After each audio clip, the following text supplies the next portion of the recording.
बोलिए गुरु घासीदास बाबा की जय।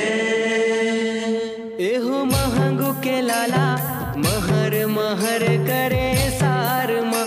एहो महंगू के लाला महर महर करे सार माँ। दया दान बोएते दुआर माँ। एहो महंगू के लाला महर महर करे सार माँ। एहो महंगू के लाला महर महर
हमारी हो एक पैच एडिटिंग हवा अपन देख सकते हो, ये वाला यूज़ हुए एमा लगे क्लैप लगे है, ठीक है, CYM के 30 और बी में लगे हवा SFX 8 नंबर, एमा लगे है मांदर तुन्ना PC1 के 97 नंबर और एमा लगे है PC2 के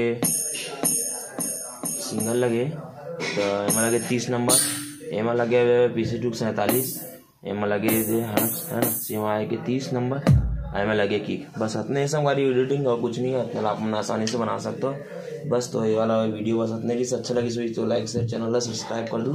ज़्यादा कुछ नहीं, अपना बना सकते हो अपने हिसाब से। कौन सा प्लेट में बनाने में कर सकती है अंदर के ट्यूनिंग बता दूँ काबर की अपन स्केल में बना है ना, तो अपन स्केल से बना लूँ, मैं अपन स्केल से बनाऊँ तो अपन स्केल से चेंज करके बना लूँ, ठीक है, नाम से ट्यूनिंग बताता हूँ। तो चलो संगवारी हो आज की वीडियो बस इतनी अच्छा लगी तो अब यू नौ बनाऊँ तो आप मतलब पैचिंग बना दूँ, एडिटिंग बता दूँ, तो फिर लाइक चैनल सब्सक्राइब कर शेयर कर दूँ, ठीक।